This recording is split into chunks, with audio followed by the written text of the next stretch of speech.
The value of time. The value of time. So me and Anthony were talking about this last night, and we're talking about this conversation and how we're going to record it. There is a movie called In Time with Justin Timberlake. Came out, I think, 2011, 2012.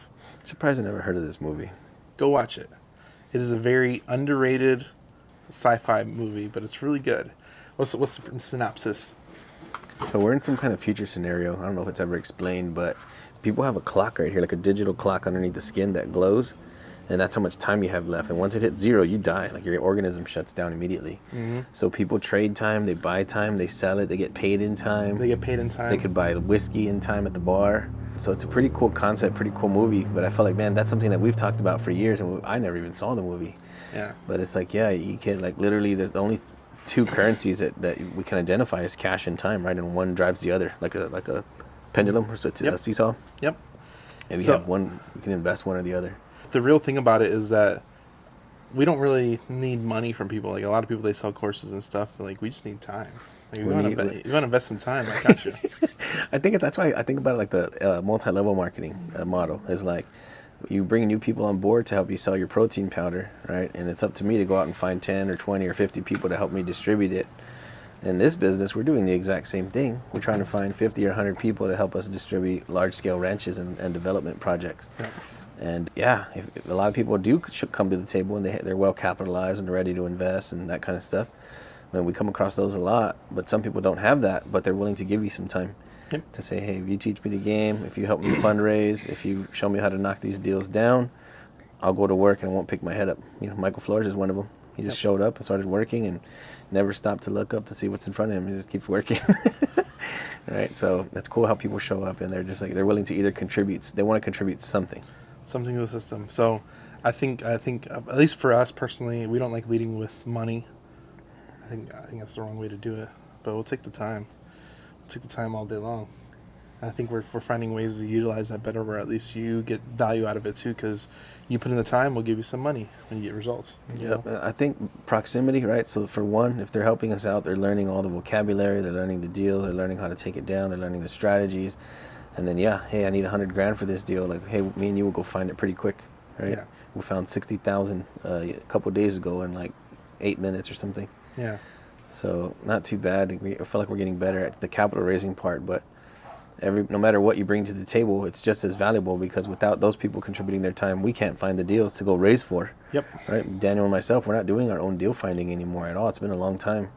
We have so many people bringing us deals. We're helping them underwrite their deals and analyze those and calculate those and raise for those. That's keeping us busy full time now. So it wouldn't be in our probably best interest to go out and start deal mining again.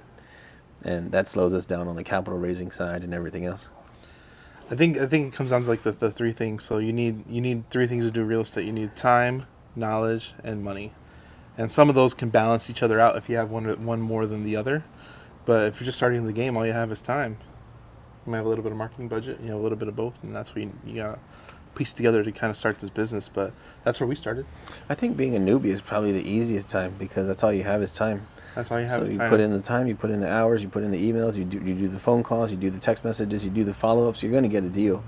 And as you start to transition along your career, you think you're moving up in the ranks, but now you're running an organization without time. Now you got a lot of other problems to deal with. You got a lot of other things to deal with. Now it's not costing us a lot of our own personal time, like banging phones, but now you're doing a lot of other like organization type work, and it's pretty exhausting in and of itself. Yeah. But now you're not chained to a phone anymore, not chained to a keyboard, trying to find that next deal. I didn't even bring my laptop. It's been relieving. It was a blessing in disguise, bro. It's a blessing in disguise. So, as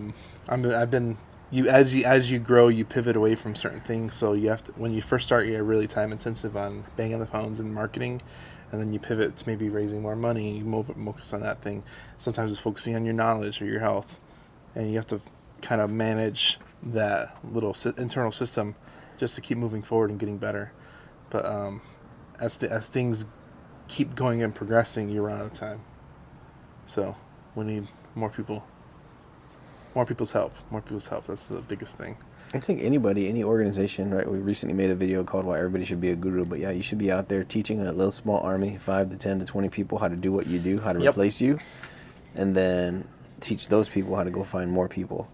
And you'll slowly but surely see, somebody shows up, Mikey shows up, learns the wrench game, very first capital raise ever, 500,000 for his first raise ever. That's huge. But would he have had that confidence or that energy, if he had not been around us at least for a little while, to say, hey, I need to borrow $500,000? No. I think it's the biggest thing too, is as you do this business more, you get a lot more confident in your knowledge about it, and you can have that conversation to raise $500,000. Well, you get third-party credibility from us in our community, right? Because you can say, hey, how do I know you guys are going to know what to do with this 500? Like, take a look at these projects. Take a look. Oh, your little 500 is not going to go a long way with everything that we have going on. So it makes it kind of puts things in perspective for the investor. Like, oh, they're not going to crash without me. Yeah, so my little 500 is great, but it's not absolutely not necessary. Like if it was a startup and we've never done a deal before and we're trying to raise 500, that would be a weird ask, right? Yep. Yeah. Where's that 500 gonna go? I don't know. And how do I know you guys are gonna make profit? Like, well, we have, look at this spreadsheet. The paper says so, but now we got a live deal going. Like, hey, we're putting roads in right now. We don't need you guys at all. Like, we're running. But if you want to put some cash in here with us, we'd greatly appreciate it. Greatly appreciated, but not required. Yeah, but not required at all. We'll figure it out. Yeah, that Poteet deal is going amazing, man. That's really cool. It's cool to see, that for one deal to vacuum up that much capital, and we're self-funding it. Like, that's pretty cool. I'm just excited when we sell all of it, because everybody that plays the game, they sell it to. Well, apparently we had a home manufacturer ready to go now that had to sell and everything. He said he can close right away. I'm like, dang, we can't close for months. So I'm telling you, man, once that thing's ready, that's why I'm trying to get it to where once we're ready to break ground, it's over. There's no waiting. I think it's crazy that people sell their golden goose after they just curated it. I guess everybody's at different stages in their career, and they think arbitraging 500 or a mil, that's what they need to feel good about their life. Go for it. But not everybody's as ambitious as us too, to say, hey, I've never built a neighborhood, but watch this. There's not a lot of people that have that kind of energy. Like I've never done it, but I'll do it real quick. That's funny. That's crazy. That's hilarious. Well, value of time, man. It's worth something. It's valuable.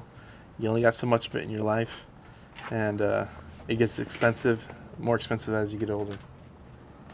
You got to really focus on what you're focusing on. So, we'll see you next time. Thanks for watching, guys. Like, subscribe, share this content. We appreciate you.